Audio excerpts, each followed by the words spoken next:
They call it the Screaming Woods, and for good reason. My job as a night patrol ranger is to make sure nobody gets in after dark.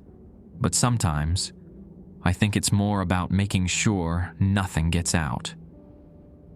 When the sun dips below the horizon and the trees start to look like skeletal fingers reaching for the sky, the woods change. The air gets thick and heavy, and the sounds you hear aren't just animals.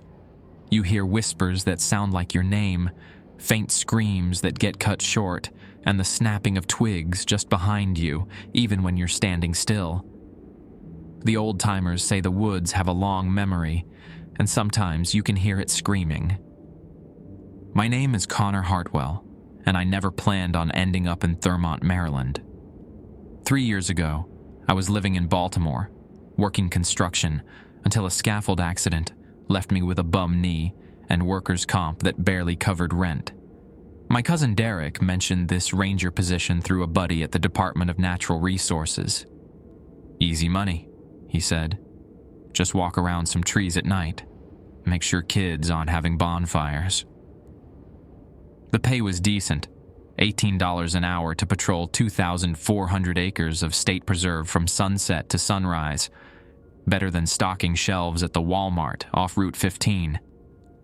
I drove up from the city on a rainy Tuesday in October, found a studio apartment above Cozy Restaurant on Main Street for $650 a month. The whole town felt frozen in time, like someone had pressed pause in 1987. Even the gas station still had those old-fashioned price signs you had to change by hand. Daring Woods Preserve sits about 4 miles north of town, butting up against Catoctin Mountain Park. During the day, it's popular with hikers from Frederick and tourists heading to Camp David. Families with strollers, retirees with walking sticks, college kids from Mount St. Mary's University looking for Instagram photos. Normal people doing normal things. But after 6 p.m., the park gates close, and my shift begins. The first thing Supervisor Janet Kowalski told me was that this job had unusual requirements. She was a weathered woman in her 50s, the kind who wore Carhartt jackets year-round and kept her gray hair in a practical ponytail. Her office in the visitor center smelled like coffee and pine sol. "Connor, I'm going to be straight with you," she said, sliding a laminated sheet across her metal desk. "This preserve has specific protocols for night patrol. 7 of them. They might seem strange, but they exist for a reason.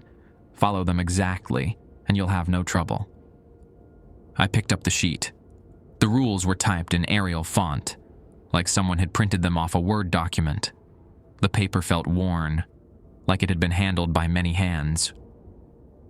"Has anyone ever broken these rules?" I asked. Janet's expression didn't change, but her fingers drummed once against her coffee mug, a ceramic thing with a faded Maryland flag. "We've had 3 rangers before you in the past 2 years. They all found different career opportunities."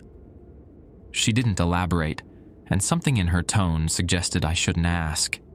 That first evening, I sat in my Ford Ranger at the preserve entrance, reading the rules by dome light, while autumn rain drummed against the windshield. The main gate stood 20 feet ahead, 2 stone pillars connected by a heavy chain, with wooden signs warning visitors that the park closed at sunset. Daring Woods Preserve Night Patrol Protocols. Rule 1. Never acknowledge voices calling your name after 11 p.m., even if you recognize them.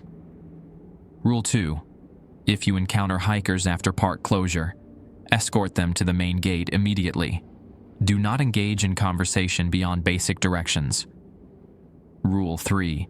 Stay on marked trails between midnight and 3 a.m. The deer paths will lead you nowhere good. Rule 4. If you find camping equipment or personal belongings, leave them untouched. Report location via radio in the morning. Rule 5. Any lights visible deeper than half a mile into the preserve should not be investigated. Turn around. Rule 6. If wildlife approaches you without fear, back away slowly.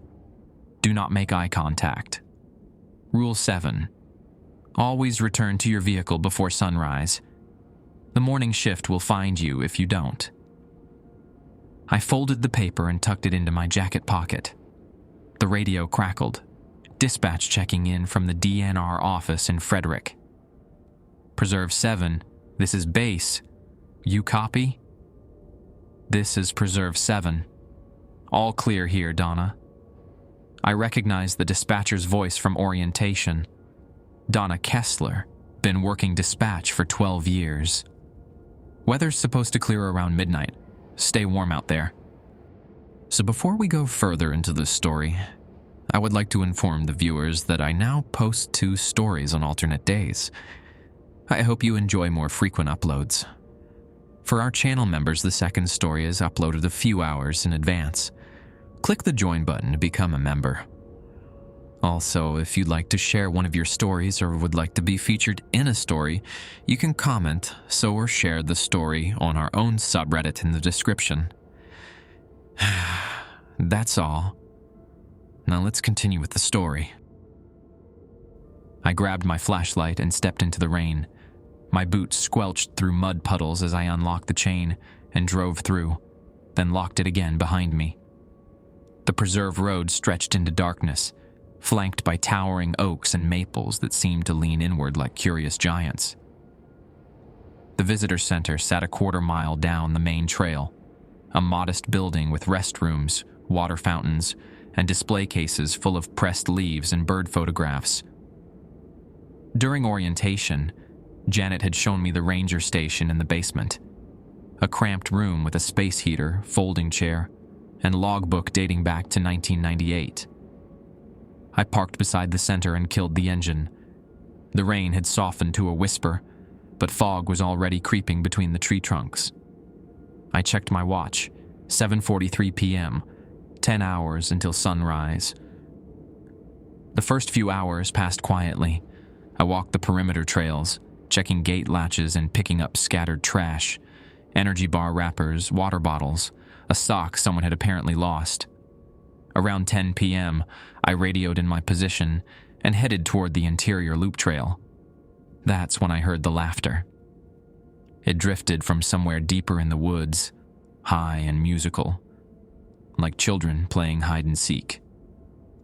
I stopped walking and listened, but the sound faded into the rustle of wet leaves. Probably an echo from one of the houses on Catoctin Hollow Road, I thought. Sound carries strangely in the mountains. I continued my patrol, but the laughter came again 15 minutes later, closer this time. Definitely not from the road. Too deep in the woods for that. I pulled out my flashlight and swept the beam through the trees, but saw only dripping branches and pale tree trunks. "Hello?" I called. "Park's closed. You need to head to the main gate." Silence. Even the normal forest sounds, the creaking of branches, the rustle of small animals, seemed to pause. Then I heard my name. "Connor. Connor." The voice was soft, almost singing. A woman's voice, though I couldn't place it. It seemed to come from my left, somewhere off the main trail where a narrow deer path vanished into fern thickets. I almost responded, almost took a step toward that path. But something cold settled in my stomach as I remembered Rule 1. Never acknowledge voices calling your name after 11 p.m. I checked my watch. 11:17. "Connor, come here. I need help." The voice was closer now, maybe 30 yards into the undergrowth. It sounded pained, desperate. Every instinct told me to investigate, to help whoever was out there in the dark woods.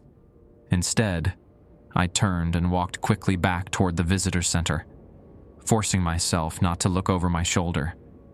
The voice called twice more, growing fainter, before finally fading away entirely. Back at my truck, I sat with the engine running and heat on full blast, trying to make sense of what I'd just experienced. The logical part of my brain offered explanations. Teenagers playing pranks, acoustic tricks caused by the terrain, maybe even my own imagination. But the rules suggested otherwise. I spent the rest of the night sticking to the main trails, avoiding the deer paths that branched off into darkness. Twice more I heard sounds that didn't belong. Footsteps that matched my pace, branches snapping just out of sight. Each time, I remembered Janet's words about the previous rangers finding different career opportunities. When dawn finally broke through the canopy, painting the forest floor in pale gold, I'd never been happier to see sunrise in my life. 3 weeks into the job, I'd settled into a routine. Clock in at sunset, patrol the perimeter, check the interior trails twice before midnight, then stick to the main paths until dawn. I'd heard the voice calling my name 4 more times, always after 11 p.m., always from different directions. Each time I ignored it and kept walking. Donna at dispatch had started including weather updates and local news in her check-ins, probably sensing I got lonely out there. Tonight she mentioned that 2 hikers had gone missing near Cunningham Falls, about 15 miles south. Search and rescue was focusing on the state park, but she warned me to keep an eye out for anyone who might have wandered north into our territory. Copy that, base. I'll report anything unusual. Stay safe out there, Connor. Temperatures dropping to 32 tonight. I was walking the Red Oak Trail around 9 p.m. when I found the first tent. It sat just off the main path, tucked between 2 large boulders, like someone had tried to hide it. A small dome tent, forest green, with a Frederick Community College sticker on the rainfly. Recent model, maybe 6 months old.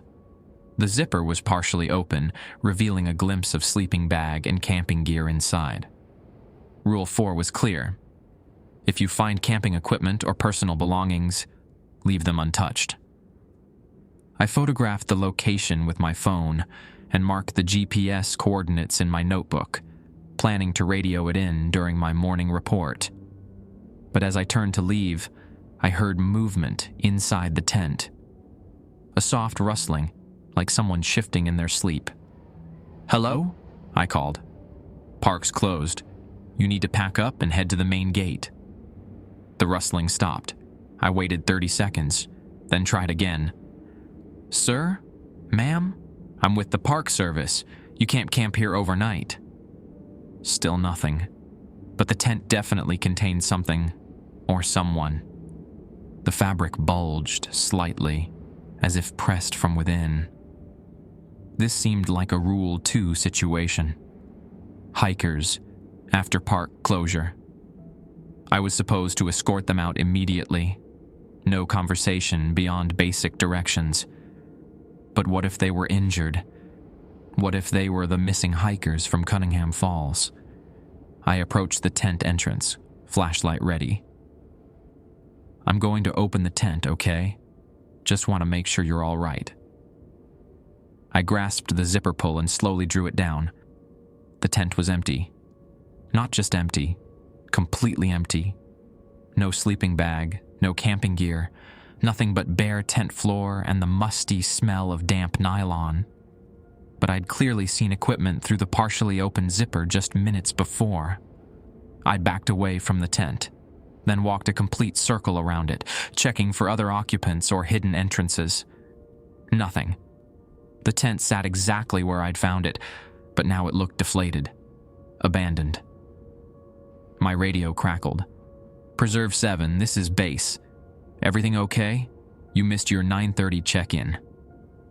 I realized I'd been standing there for 20 minutes, staring at an empty tent. "Base, this is Preserve 7, all clear, just investigating some equipment." "Copy that. Weather update.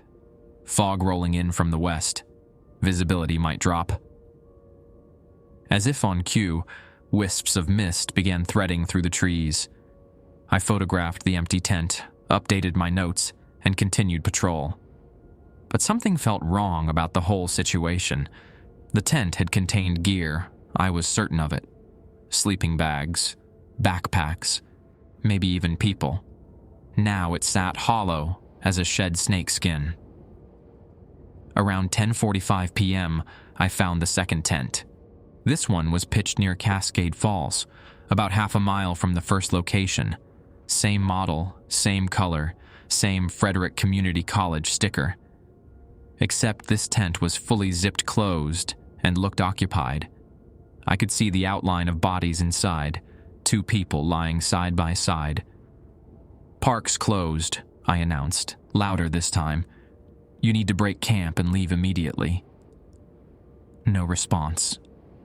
The figures inside remained motionless. I felt a familiar chill as I checked my watch.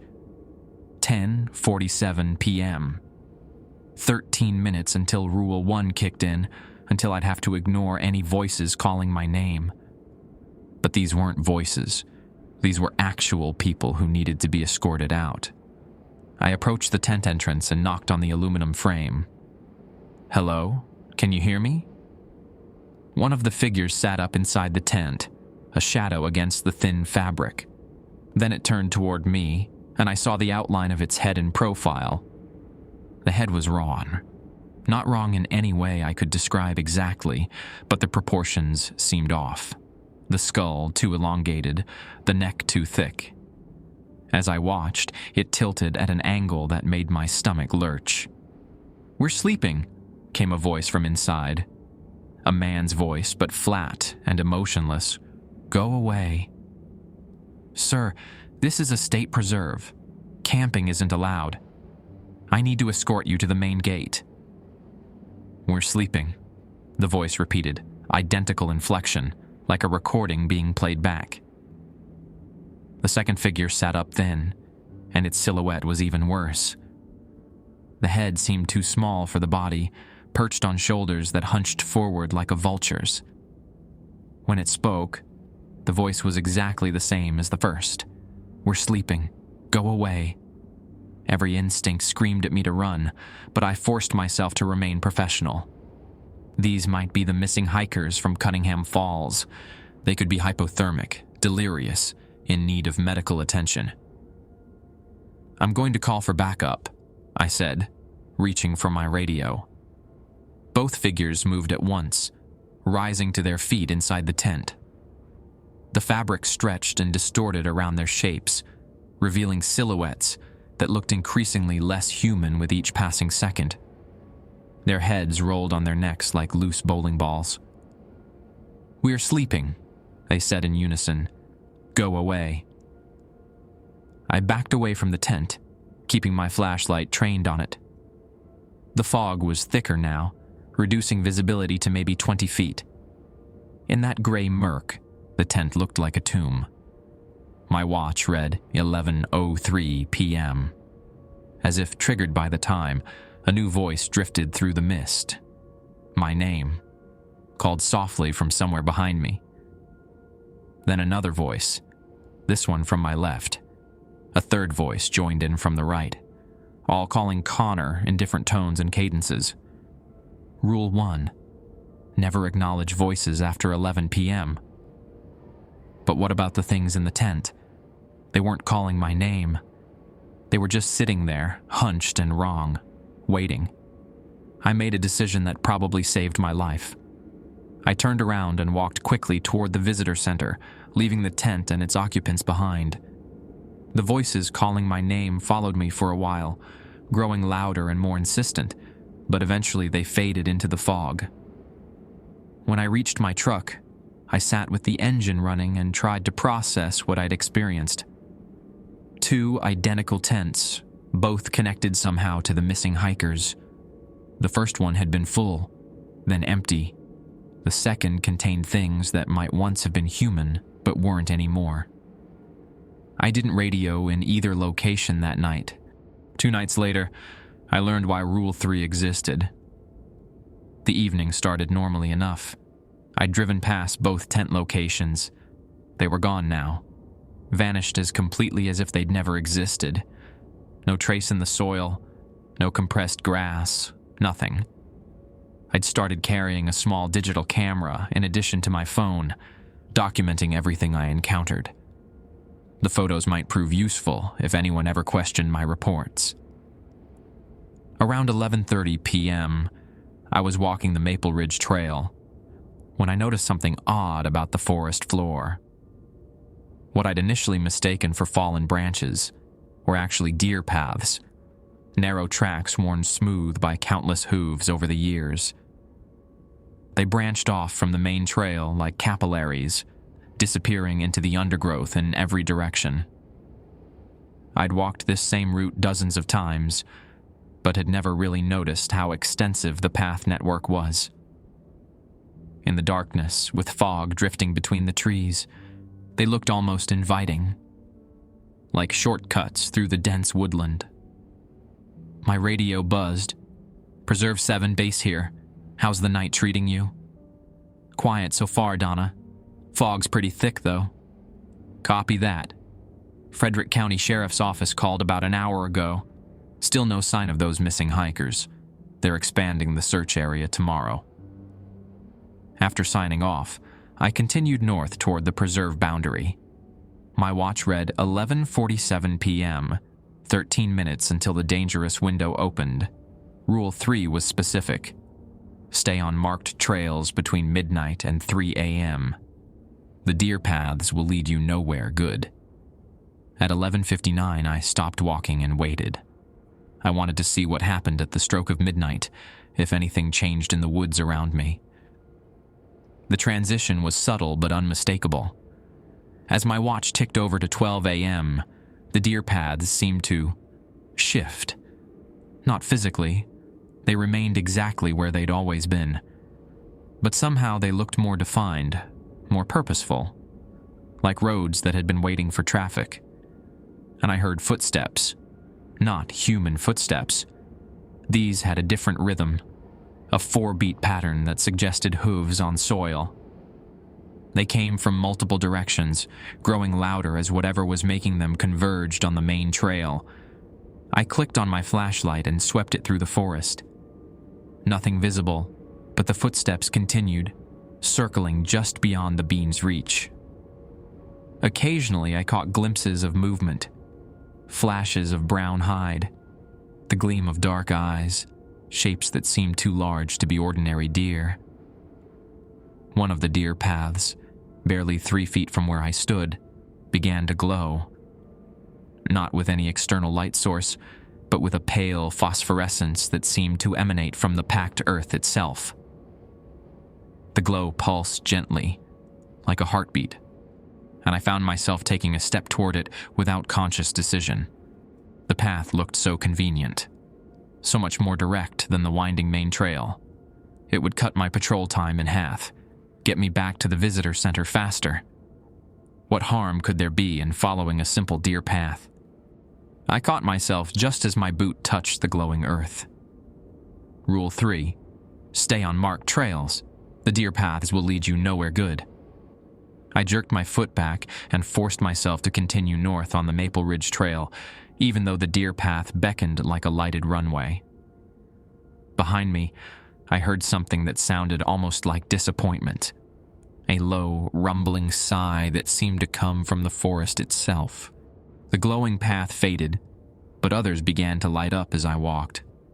Each one appeared more tempting than the last, offering shortcuts and easier routes through the dense woodland. Some branched toward areas I'd never explored, promising discovery and adventure. Others seemed to lead directly back toward the parking area, offering the early completion of my patrol. I ignored them all and stuck to the main trail, even when it meant climbing over fallen logs and pushing through thickets of mountain laurel. Around 12:45 a.m., I encountered something that made my blood freeze. A man was standing in the middle of the trail about 50 yards ahead, just at the edge of my flashlight beam. He wore hiking clothes, khaki pants, a red fleece jacket, sturdy boots. A backpack hung from his shoulders, and he held a walking stick in his right hand. One of the missing hikers from Cunningham Falls. "Hey!" I called, jogging toward him. "Are you okay? People have been looking for you." He didn't respond or acknowledge my voice. He just stood there, motionless, facing away from me down the trail. As I got closer, I could see that his posture was strange, too rigid, like a mannequin posed in a store window. His head was tilted slightly to the right, and his free hand hung at an awkward angle. "Sir? Can you hear me?" I was maybe 20 feet away when he turned around. His face was a ruin, not injured or decayed, but simply wrong, as if someone had tried to reconstruct human features from memory and gotten the proportions backward. His eyes sat too low on his skull, his mouth stretched too wide, his nose twisted at angles that defied anatomy. But worst of all, he was smiling. "Trail's closed," he said in a voice like grinding pebbles. "Follow me." He gestured toward one of the deer paths with his walking stick. This path glowed brighter than the others, pulsing with an almost hypnotic rhythm. I could see that it led deep into the preserve, toward areas marked on my map as wetlands and steep terrain. "The trail's not closed," I managed to say, "and I can't leave the marked paths." His smile widened, stretching his face into something that belonged in a funhouse mirror. "Trail's closed. Follow me. Safe way. Quick way." Other figures began emerging from the fog along the main trail. I counted 5, then 7, then stopped counting. All wore hiking gear. All stood with that same rigid posture. All smiled with faces that looked like melted wax. Men and women of various ages, but their expressions were identical. That stretched, predatory grin. "Follow us," they said in unison. "Safe way. Quick way." Each figure stood beside a glowing deer path. The paths formed a network now, branching in every direction like the veins of a leaf. They pulsed in sync with each other, creating a mesmerizing pattern of light and shadow. I realized this was a trap. These things, whatever they were, wanted me to leave the marked trail. They were mimicking the missing hikers, using familiar faces to lure me into the wilderness where the real trails didn't go. "No, thank you," I said, backing away slowly. "I'll stick to my route." Their smiles faltered. The one closest to me, the man in the red fleece, tilted his head further to the right until it nearly rested on his shoulder. "Trail's closed," he repeated, but his voice was different now. Hungry. "Follow us." I turned and ran back the way I'd come, staying firmly on the marked trail, even when deer paths offered easier routes. Behind me, I could hear them following, not running, but walking with that measured, inhuman gait. Their voices called after me, no longer trying to sound helpful. "Connor, this way, Connor. Safe way, quick way." I didn't stop running until I reached the visitor center at 1:23 a.m. When I looked back, the main trail was empty, but I could see lights moving through the forest on either side. The deer paths still glowing, still pulsing, still offering passage to places where the maps ended. I spent the rest of the night in my truck, engine running, doors locked. Through the windshield, I watched the deer paths glow until exactly 3 a.m., when they faded back to ordinary dirt tracks. By sunrise, even that seemed like it might have been a dream. But when I developed the photos from my camera, one image made my hand shake. In the background of a routine trail shot, barely visible in the fog, stood 7 figures with hiking gear and ruined faces. All of them smiling. A week passed before I encountered Rule 6 firsthand. I'd grown more confident in my patrols, learning to read the forest's moods and rhythms. The voices calling my name had become almost routine. I'd hear Connor floating through the trees around 11:15 p.m., always from the same general areas, always with that plaintive, desperate tone. I'd started wearing earbuds during that hour, listening to old country music to drown them out. The fake hikers hadn't returned. but I'd found more evidence of their presence. A water bottle here, a granola bar wrapper there, always placed just off the marked trails like breadcrumbs leading into the deeper woods.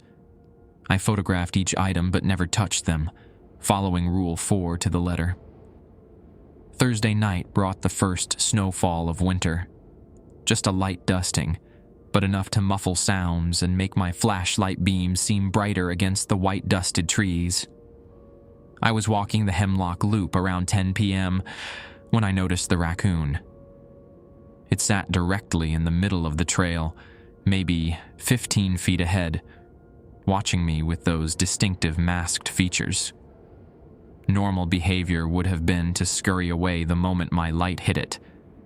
Instead, it remained perfectly still, head tilted slightly, as if studying me. "Go on," I said, clapping my hands. "Get out of here." The raccoon didn't move. It just sat there, front paws folded in its lap like a patient child waiting for story time. I took a step forward, expecting it to bolt. It remained motionless. Another step. Still nothing. By the time I was within arm's reach, alarm bells were ringing in my head. Rule 6.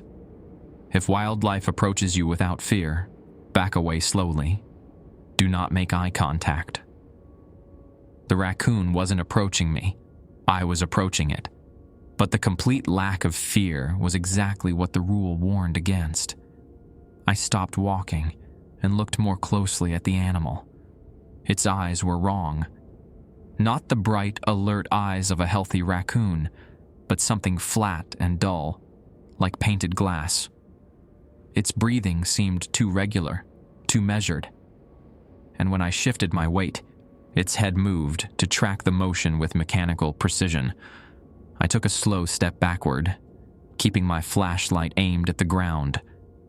The raccoon's head swiveled to follow my movement, but it made no sound, no chittering, no rustling in the underbrush. Just that eerie, focused attention. As I continued backing away, more animals appeared along the sides of the trail. A red fox emerged from behind a maple tree, sitting in the same patient posture as the raccoon. Then a groundhog, a opossum, 2 more raccoons, all perfectly still, all watching me with those same lifeless eyes. Within minutes, I counted at least 20 animals arranged along both sides of the trail like spectators at a parade. They formed an almost perfect line, their bodies angled toward me, all maintaining that unnatural stillness. None of them blinked. I kept backing away, fighting every instinct to turn and run. The animals made no move to follow, but I could feel their gaze like a physical weight. When I finally reached the intersection with the main trail, I risked a quick glance over my shoulder. They were all gone. No rustling bushes, no footprints in the snow, nothing to suggest they'd ever been there at all.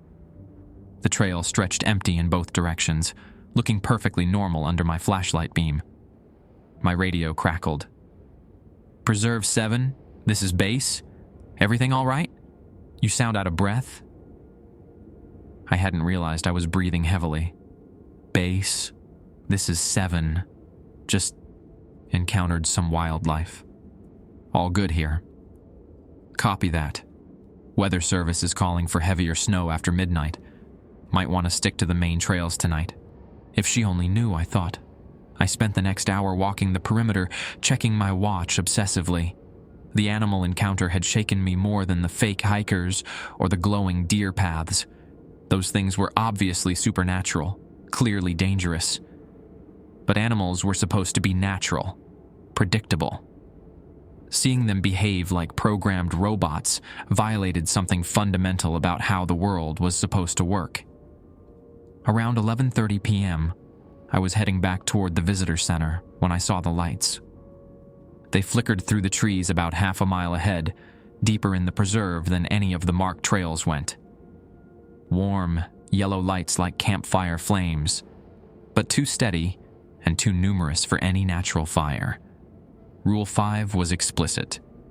Any lights visible deeper than half a mile into the preserve should not be investigated. Turn around.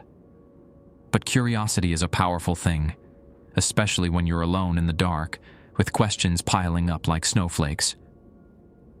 Who was out there? Were they connected to the missing hikers? Could they be search and rescue teams that had somehow gotten turned around? I pulled out my phone and used the GPS function to check my location. The lights were definitely beyond the half-mile mark, probably closer to 3/4 of a mile into areas marked on my map as steep terrain, trail access limited. The smart thing to do was turn around and continue my patrol. But the lights were so inviting, so warm-looking against the cold night. They seemed to pulse gently, like lanterns swaying in a breeze. I took 3 steps toward them before catching myself. Rule 5 existed for a reason. All the rules existed for reasons, as I'd learned over the past month. Following them had kept me safe, while other rangers had found different career opportunities. I turned around and walked quickly back toward the visitor center, but the lights followed me in my peripheral vision. When I glanced to my left, they seemed closer. When I looked right, there they were again, flickering through different stands of trees. It was as if they were pacing me, staying just visible enough to maintain temptation. By the time I reached the parking area, I was practically jogging. The lights had appeared on both sides of the trail, ahead of me, and even behind me at various points. They seemed to surround the entire preserve, a network of warm, welcoming flames in the winter darkness. I sat in my truck with the engine running, trying to make sense of what I'd experienced. Through the windshield, I could still see lights scattered throughout the forest. Dozens of them now, maybe hundreds, twinkling like Christmas decorations strung between the trees. My phone buzzed with a text message from an unknown number. "Come to the light. Warm here. Safe here. Friends waiting." I stared at the screen, then deleted the message without responding. A minute later, another text arrived. "Connor, come to the light. We've been waiting." Then another. "So cold out there, so dark. Come to the light." The messages kept coming, one every few minutes, all variations on the same theme. The lights in the forest pulsed in rhythm with each incoming text, as if they were connected somehow. I turned off my phone and spent the rest of the night in the truck, watching the lights dance through the trees. They were beautiful in their own way, hypnotic and peaceful. Several times I found my hand reaching for the door handle, ready to step out and walk toward them. Each time I remembered Rule 5 and forced myself to stay put. Around 4 a.m., the lights began to fade. One by one, they winked out, starting with the most distant ones and working inward like a reverse sunrise. By the time my shift ended at dawn, the forest looked completely normal again. Just trees and snow, and the pale light of morning filtering through bare branches. When I turned my phone back on, all the text messages were gone. No record of them in my message history. No trace they'd ever existed. But my data usage showed I'd received dozens of messages throughout the night, each one downloading from towers that, according to my carrier, didn't exist in this area. I drove home that morning with more questions than answers. But one thing was certain. Whatever lived in the deeper parts of Daring Woods Preserve knew my name, had my phone number, and was very eager for me to visit. The rules were all that stood between me and whatever was waiting in those lights. The night everything went wrong started with a phone call that shouldn't have been possible. I was parked at the visitor center, eating the turkey sandwich and reviewing my patrol notes, when my personal cell phone rang. The caller ID showed my own number, as in I was apparently calling myself. I let it go to voicemail, but the phone rang again immediately. Same number. This time, I answered. "Connor?" The voice was mine, but speaking words I'd never said. "Connor, You need to come home. Mom's in the hospital. She's asking for you." My mother had died in a car accident when I was 16. I hung up. The phone rang again. Different voice this time. Derek, my cousin who told me about this job. "Hey man, I'm at Murphy's Pub in Thurmont. Got some people here who want to meet you. Come on down. Drinks are on me." I'd driven past Murphy's Pub dozens of times. It had been closed since 2019, boarded up with condemned notices taped to the windows. I turned off the phone and started my patrol early. Whatever was happening in the preserve tonight, it was already reaching outside the boundaries, touching the real world in ways that made my skin crawl. The snow had turned to sleet, coating the trails with a thin layer of ice that made walking treacherous. My flashlight beam reflected off every surface, creating a glittering maze of light and shadow that hurt to look at directly. At 10:47 p.m., I encountered the first breach of Rule 2. A woman was sitting on a fallen log beside the Maple Ridge Trail, about 50 yards from where I'd seen the fake hikers the week before. She wore a Park Service uniform identical to mine. Khaki shirt, dark green pants, black boots, even the same DNR patches on her sleeves. Her ranger badge read, "C. Hartwell." She was me. Or rather, she was wearing my face, my clothes, my identity like an outfit picked from a closet. "Hey there," she said in my own voice. "Rough night for a patrol, isn't it?" Rule 2 was specific. Escort hikers to the main gate immediately. No conversation beyond basic directions. But this wasn't a hiker, and I wasn't sure the rules covered encountering yourself. "Park's closed," I said, keeping my distance. "You need to head to the main gate."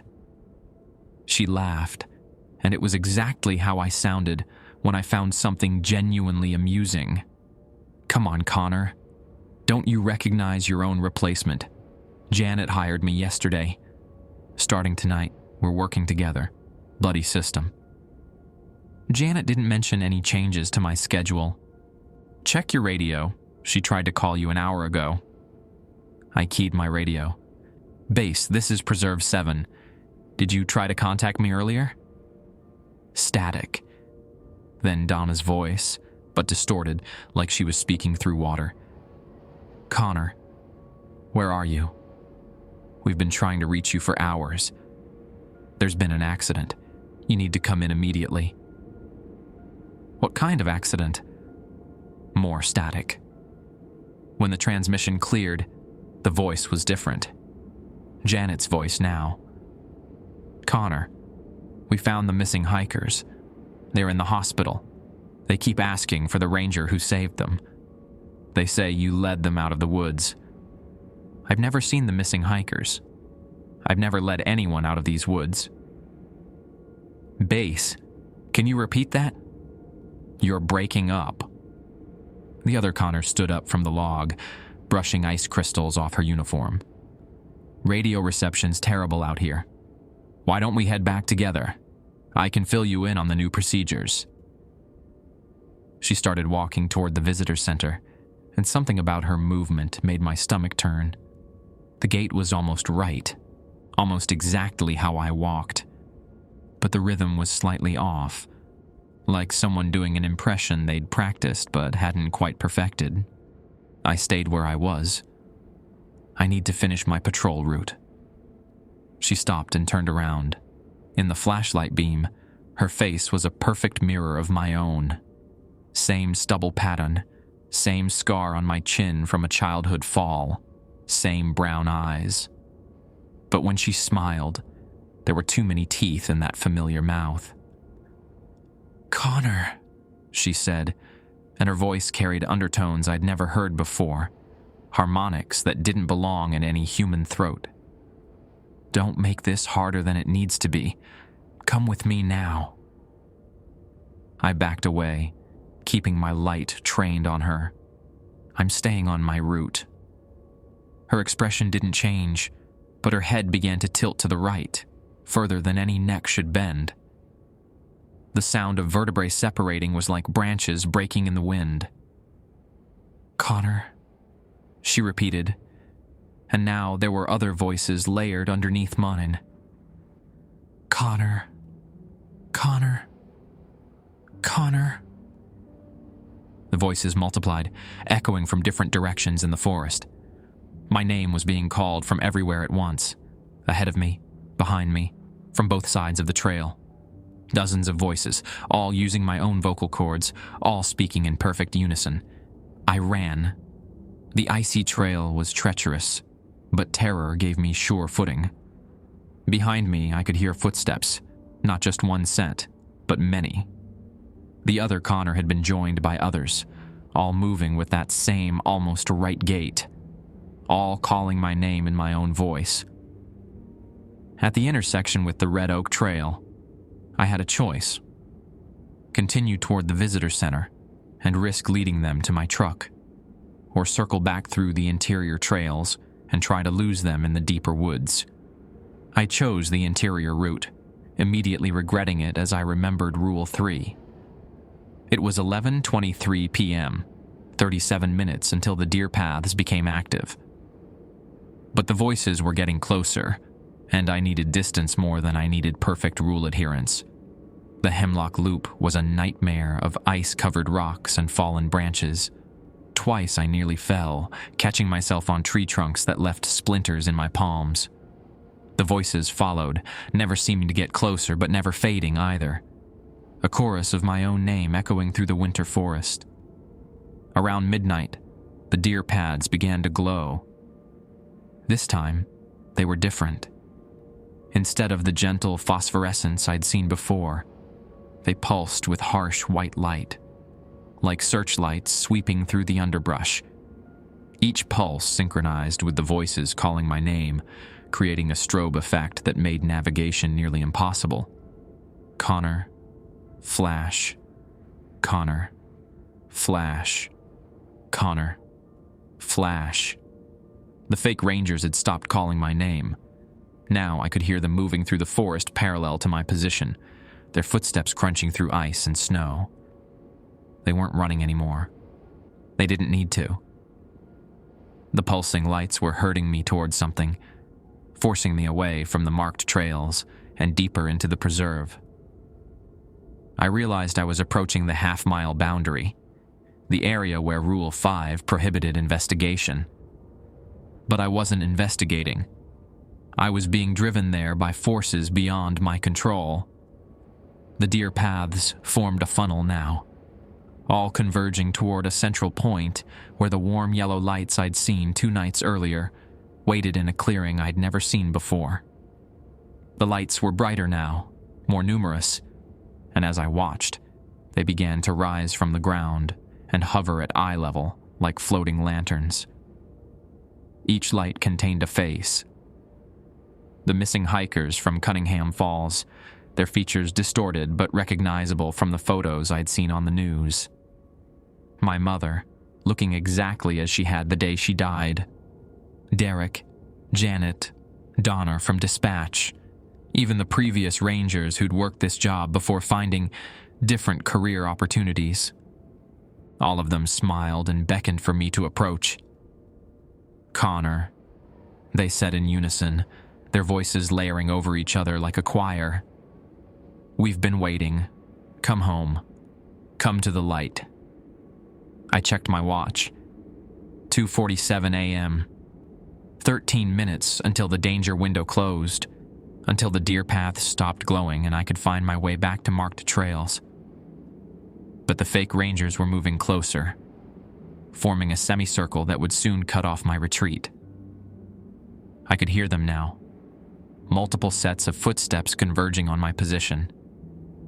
Soon I'd be trapped between them and the floating lights, between the false versions of myself and the collection of faces that had been gathered from my memories. The choice was simple: break Rule 5 and approach the lights, or face whatever the fake rangers intended to do when they caught me. I chose a third option that probably saved my life. I closed my eyes, pulled out my phone, and activated the compass app. Then, keeping my eyes shut to avoid seeing either the lights or the approaching figures, I started walking due east, directly toward the preserve boundary and the marked trails beyond. The voices erupted in anger behind me, no longer using my name but making sounds that had never come from human throats. The deer paths flashed brighter, trying to burn through my closed eyelids, but I kept walking with the phone compass as my only guide. Something grabbed my shoulder. I opened my eyes to see one of the fake rangers reaching for me, her face still wearing my features but now twisted with rage. Before she could speak, I broke the most important rule of all. I ran off the trail completely, crashing through underbrush and over fallen logs, no longer caring about paths or rules or safety. I just ran. I ran through unmapped forest for what felt like hours, crashing through thorny underbrush and sliding down embankments I couldn't see in the darkness. My flashlight had died during the chase, leaving me to navigate by the faint glow of snow on tree trunks and the distant lights of Thurmont somewhere to the south. Every few minutes I stopped to listen, trying to determine if the fake rangers were still pursuing me. The forest was completely silent. No wind, no animal sounds, not even the natural creaking of trees that should accompany a winter night. It was as if I had fallen into a soundproof bubble somewhere between the real world and whatever dimension those things inhabited. My phone showed no signal, which wasn't unusual this deep in the mountains, but the compass app had stopped working entirely, spinning wildly between directions like the magnetic field itself had become unstable. When I tried to use the GPS, it showed my location as a gray void with no map data available. I was lost in every sense of the word. Around 3:30 a.m., I stumbled into a clearing I'd never seen on any preserve map. It was roughly circular, maybe 60 feet across, with bare earth instead of the snow that covered everything else. The trees surrounding it were dead, not dormant for winter, but actually dead, their bark peeled away to reveal light, bone-smooth wood underneath. At the center of the clearing stood a structure that made my brain hurt to look at directly. It wasn't quite a building, and wasn't quite a sculpture, but something that seemed to shift between both, depending on the angle I viewed it from. Made of what looked like interwoven branches and stones, it rose about 8 feet high and pulsed with the same phosphorescent light I'd seen in the deer paths. The missing hikers were arranged around its base, not their bodies, their belongings, backpacks, water bottles, hiking boots, jackets, all laid out in careful patterns like offerings at an altar. But the items looked wrong, faded somehow, as if they'd been drained of color and substance. A red fleece jacket appeared gray in my vision. A yellow water bottle looked like old parchment. I approached cautiously, documenting everything with my phone's camera despite the dead GPS. The photos might be the only proof of what I'd found, assuming I ever made it back to civilization. That's when I heard the whispers. They came from inside the structure, soft voices speaking words I couldn't quite understand, but somehow felt familiar, like conversations heard through thin walls or half-remembered dreams. As I got closer, the whispers resolved into recognizable phrases. Help me. Can't find the trail. So cold. Something's following us. The voices belonged to the missing hikers, but they weren't coming from living people. They seemed to emanate from the structure itself, as if their words had been absorbed into whatever material it was constructed from. I pulled out my phone to record the audio, but when I played it back, all I heard was static. The voices continued around me, pleading and desperate, but my phone captured only electronic noise. We followed the lights, came one voice, clearer than the others. A young woman, probably in her early 20s. They were so pretty. Light candles leading us home. "Trail just ended," said another voice, this one male and older. Looked up and we were somewhere else. Somewhere wrong. "Can you hear us?" The woman's voice again. "Is someone there? Please, we've been calling for days." I realized what had happened to the missing hikers. They'd been lured off the marked trails by the same lights I'd resisted, drawn into this clearing where time and space operated by different rules. Their physical bodies were gone, absorbed, transformed, or simply erased. But their voices remained trapped in this organic structure, like recordings in a cosmic phonograph. The whispers grew louder, more urgent. "Don't touch it," warned the older male voice. "Don't let it touch you. It changes things. Changes you." But I could already feel the change beginning. The clearing was affecting me the same way it had affected them. Colors were draining from my vision, leaving everything in shades of gray and white. My hands looked pale and translucent, like I was slowly becoming a ghost of myself. The cold wasn't just around me anymore. It was inside me, replacing my blood with something that moved slower and thought differently. I tried to run, but my legs felt heavy and disconnected. Each step took enormous effort, as if I were walking through deep water. The structure pulsed brighter as I moved away from it, and the whispers became more insistent. "Stay with us. Don't leave us alone. It's not so bad here. Time doesn't hurt in this place." Part of me wanted to stay. The clearing offered something the real world couldn't: an end to confusion, to fear, to the constant struggle of following rules I didn't understand. The whispers painted pictures of peace, of belonging, of finally having answers to questions that had plagued me since my first night on patrol. But I remembered Janet's words about the previous rangers finding different career opportunities. This was where they'd ended up. Not new jobs, but absorption into whatever force controlled the deeper parts of Daring Woods Preserve. I forced myself to keep moving, even as my body grew more translucent with each step. By the time I reached the edge of the clearing, I could see through my own hands to the forest floor beneath.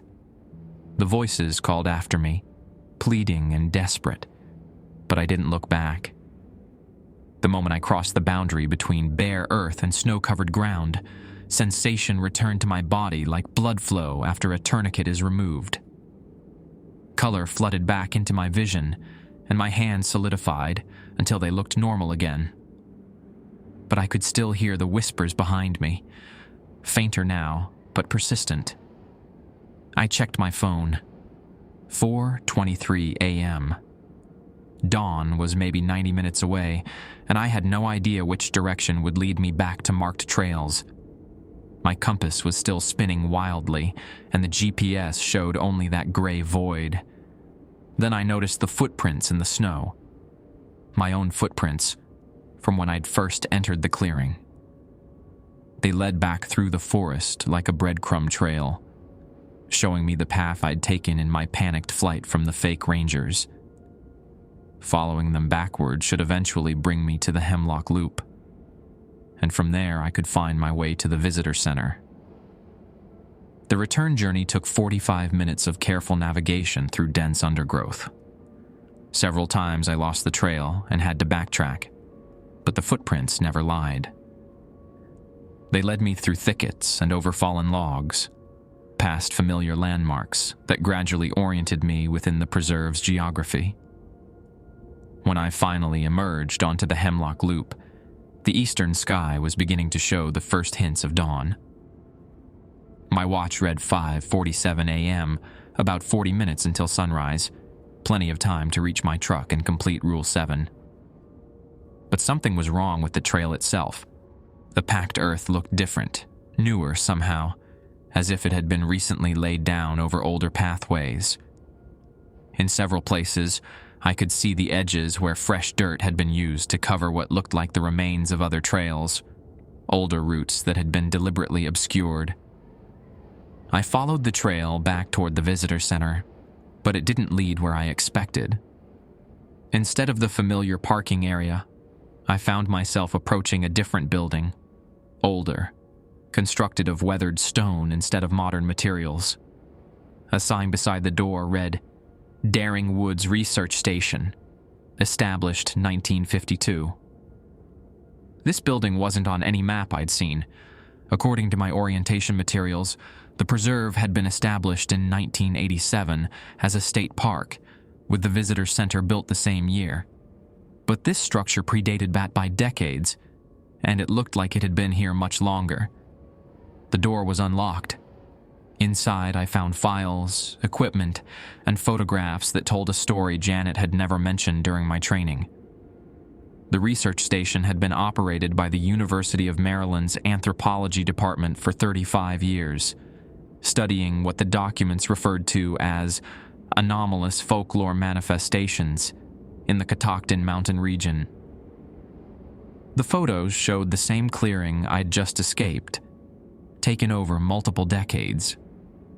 In the earliest images from the 1950s, the structure at its center was much smaller, just a circle of stones.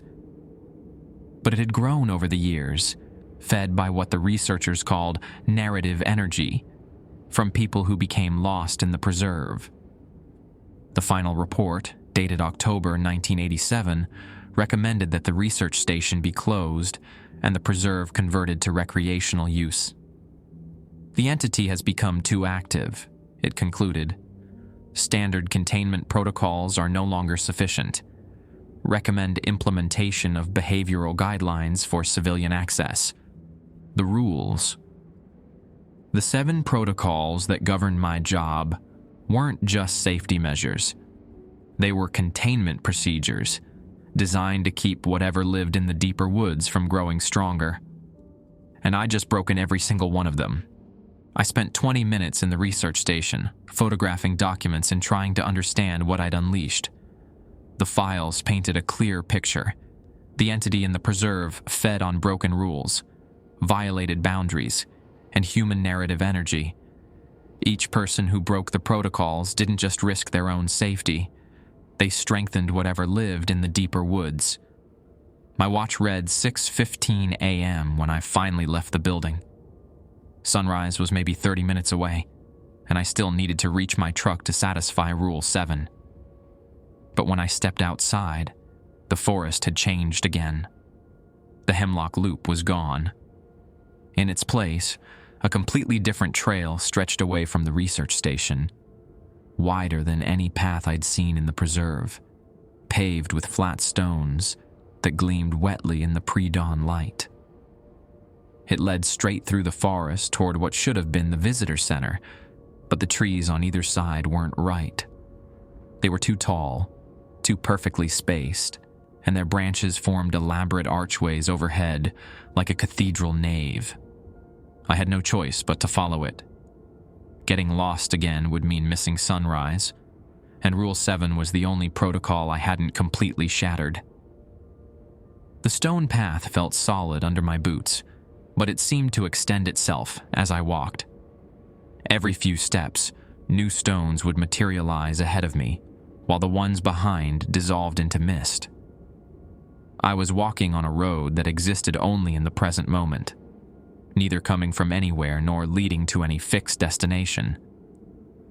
10 minutes into this surreal journey, I encountered the first change in the forest's inhabitants. A deer stood beside the path, watching me with those same lifeless eyes I'd seen 2 nights earlier.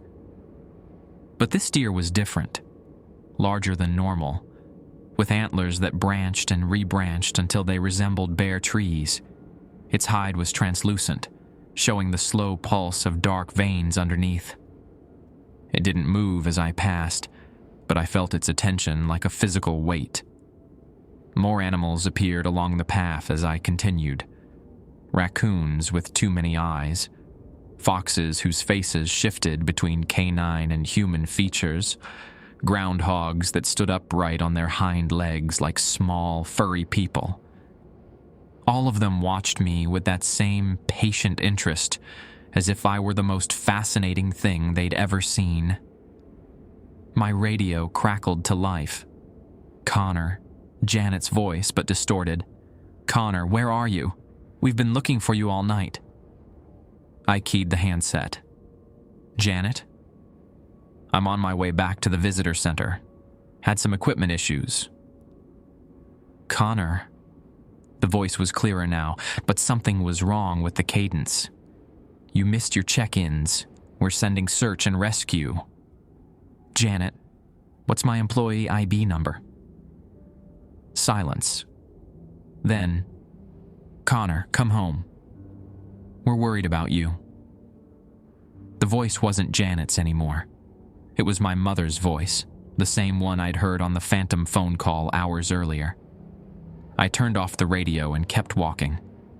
The stone path began to slope downward, winding through a grove of birch trees whose white bark glowed with internal light. In the distance, I could see a building that looked like the visitor center. Same wooden construction, same green metal roof. But it sat in the wrong location, surrounded by landscape I'd never seen before. As I approached, details became clearer. The building was the visitor center, down to the solar panels on the roof and the interpretive signs beside the door. But the parking lot was full of vehicles I recognized: my Ford Ranger, Janet's Jeep Cherokee, even Donna's Honda Accord from the DNR office in Frederick. People were waiting for me.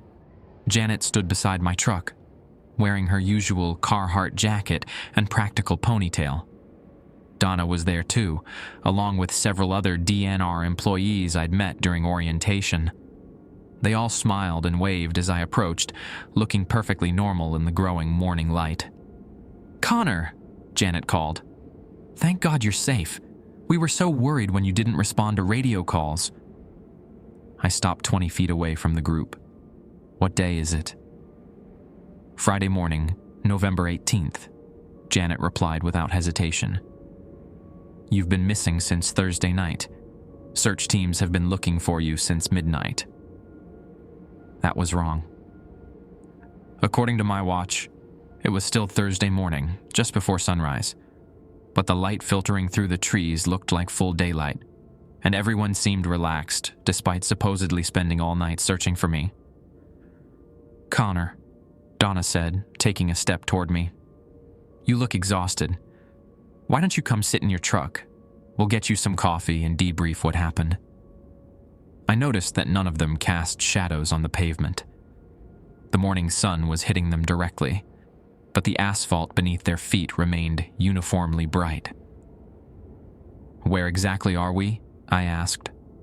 "The visitor center, of course," Janet said, but her smile faltered slightly. "Same place you park every night before patrol."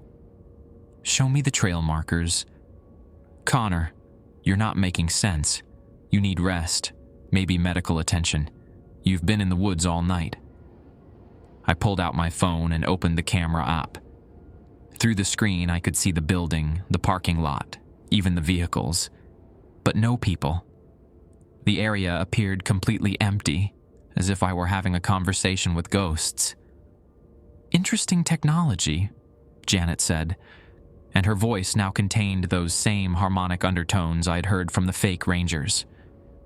"But not necessary here. You can trust your eyes." I looked up from the phone. All of them were watching me with expressions that hadn't changed since I'd arrived. Frozen smiles, patient eyes, welcoming gestures that they'd held for too long. "Rule 7, I said. "What?" Janet's head tilted slightly to the right. "Rule 7 says I have to return to my vehicle before sunrise, but you're telling me it's already Friday morning." The group exchanged glances, and their smiles became identical. Too wide, too many teeth, the same expression I'd seen on the fake Connor the night before. "Rules change," Janet said. "New circumstances, new protocols. You're not bound by the old restrictions anymore. Because I broke them all." "You freed yourself," Donna added. "Freed us. Now we can all be together." The thing that looked like Janet gestured toward my truck. "Come on, let's go home." I checked my watch. 6:43 a.m. The sun should have been rising by now, but the light around us remained static, neither growing brighter nor dimmer. We existed in a perpetual pre-dawn moment, suspended between night and day like a photograph that never finished developing. "What happens if I get in the truck?" I asked. "You go home," Janet replied. "Back to your apartment in Thurmont. Back to your regular life. The preserve becomes just a job again. Nothing more." "And if I don't?" Her smile widened further. "Then you stay here with us. Forever." I realized this was the choice the entity had been building toward all along. Every broken rule, every violation of the protocols had led to this moment where I could either accept absorption into whatever force controlled the preserve or try to reclaim my connection to the real world. The truck keys were in my pocket. My real truck, in the real parking lot, probably still sat wherever I'd left it before the night began. But reaching it meant rejecting this convenient fiction, walking away from people who looked and sounded like familiar colleagues. I made my choice. "Tell Janet I quit," I said, and turned around to walk back up the stone path. Behind me, the voices erupted in anger, no longer human sounds, but something like wind through broken glass. The static daylight flickered, and when I glanced over my shoulder, the parking lot was empty, except for dead leaves blowing across cracked asphalt. I ran toward the real sunrise, finally visible through the trees ahead. I found my real truck parked exactly where I'd left it. Keys still in the ignition, engine running. The dashboard clock showed 6:58 a.m., 2 minutes before sunrise. I'd made it back with barely any time to spare. The visitor center looked normal in the growing daylight. No research station, no stone paths, no fake colleagues waiting in an empty parking lot. Just the familiar wooden building with its solar panels and interpretive signs, surrounded by the same forest I'd patrolled for over a month. But I knew I'd changed something fundamental by breaking all 7 rules. The entity in the preserve had been contained by those protocols, kept dormant by visitors and rangers who followed the guidelines without question. My violations had fed it, strengthened it, and now it was awake in ways it hadn't been since 1987. I drove straight to Janet's house in Thurmont, a small Cape Cod on Apples Church Road that she'd pointed out during my first week. Her Jeep Cherokee sat in the driveway, and lights were on in the kitchen windows. Real lights, casting real shadows, in a building that existed in the actual world. She answered the door in a bathrobe, holding a cup of coffee, and looking genuinely confused to see me. "Connor, what are you doing here? Your shift doesn't end until 7. "I need to tell you something about the preserve," I said. "About what's really out there." She studied my face for a moment, then stepped aside to let me in. We sat at her kitchen table while I explained everything. The research station, the missing hikers, the entity that fed on broken rules. I showed her the photos on my phone, the clearing, the organic structure, the documents from 1987. When I finished, Janet was quiet for a long time. Finally, she refilled her coffee cup and looked at me with tired eyes. "Connor, I've been the supervisor here for 12 years. I know what's in those woods." "Then why didn't you tell me?" "Because the rules work when people follow them. Knowledge makes rangers curious, and curiosity gets them absorbed. The 3 rangers before you?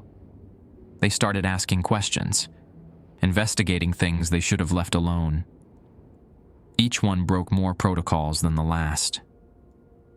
What happened to them? Janet walked to a filing cabinet and pulled out 3 personnel folders. Inside were standard employment documents, but also things that made my stomach turn. Photographs of empty uniforms found in the preserve, audio recordings of voices calling for help from areas where no physical person existed, incident reports describing equipment that moved by itself during search operations.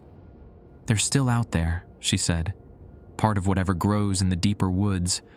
Their stories, their memories, their voices, all absorbed into something that gets stronger every time someone violates the containment protocols. So why keep hiring new rangers? Why not just close the preserve?" "Because it needs to be watched. The entity feeds on human narrative, but it also needs human oversight to remain contained. A ranger who follows the rules acts like a circuit breaker. Your presence keeps it stable, prevents it from expanding beyond the boundaries." I realized what she was telling me, but I broke all 7 rules. "I know." Janet closed the personnel folders, and now we have a problem. Outside her kitchen window, the morning sun was rising over the Catoctin Mountains. It looked peaceful, normal, like any other day in rural Maryland. But I could already see the changes beginning. Shadows that moved independently of their sources, birds that flew in perfect geometric formations, distant sounds that didn't quite match the animals that should have made them. "The preserve is going to have to be closed," Janet continued. "The entity is too active now, too aware. We'll need to evacuate the area, maybe bring in federal resources." She was wrong about one thing, though. The entity wasn't confined to the preserve anymore. As I drove home to pack my belongings, I noticed my reflection in the rearview mirror was smiling, even though I wasn't.